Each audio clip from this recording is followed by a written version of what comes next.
Այսպես գործի են դնում էլիպսոմետրի շարժիչը, պատրաստում դետալները և սկսում հետազոտությունը։ Մայրբուհի կիսահաղորդիչների ֆիզիկա և միկրոէլեկտրոնիկա մագիստրոսական ծրագրի ուսանողները գործնական դասերն անցկացնում են նորարար լաբորատորիաներում, աշխատում ժամանակակից տեխնոլոգիաներով։ Կիսահաղորդչային սարքերի և նանոտեխնոլոգիաների կենտրոնը ևս պետական դրամաշնորհների հաշվին վերջին տարիներս համալրվել է բավականին մեծ քանակությամբ արդի սարքավորումներով, որոնք ևս նպաստում են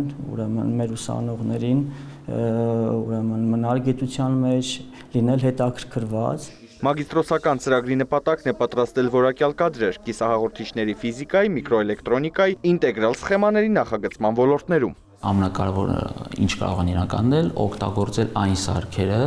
օրինակ նյութերի պատրաստման սարքեր, փոշիացրման եղանակներին, բնութագրման եղանակներին, օրինակ լաբորատորիայում առկային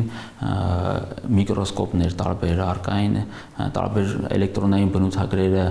որոշող սարքեր, որոնց մենք սովորացնում ենք իրենց վրա աշխատել։ Ինչ է կատարվում այստեղ։ Ներկա պահին ուսումնասիրում ենք սիլիցիումի ֆոսֆիդի ֆլեյքները։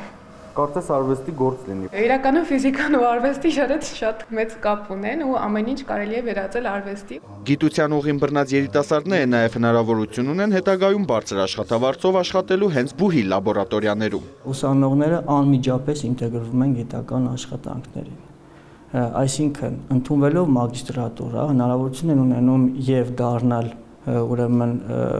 ԵՊՀ աշխատակից եւ ինտեգրվել գրանտային ծրագրերին, այսինքն գիտության շունչը անմիջապես զգալ գիտական լաբորատորիաներում։ Ներկայումս աշխատում եմ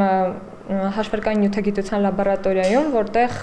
զբաղվում եմ պինմանային էլեկտրոլիտներով, որոնք ապագայում կարող են հիմք հանդիսանալ էներգիայի պահպանման համակարգերում։ Մասնագետների խոսքով կիսահաղորդիչների ֆիզիկայի և միկրոէլեկտրոնիկայի ոլորտներն արագ զարգանում են ոչ միայն ամբողջ աշխարհում, այլև մեր երկրում։ Մայրբուհում վստահ են, շրջանավարտները գործ փնտրելու կարիք չեն ունենա, աշխատանքն իրենց կգտնի։ Արամ Մարանդյան, Հովհաննես Քյոսեյան, լուրեր։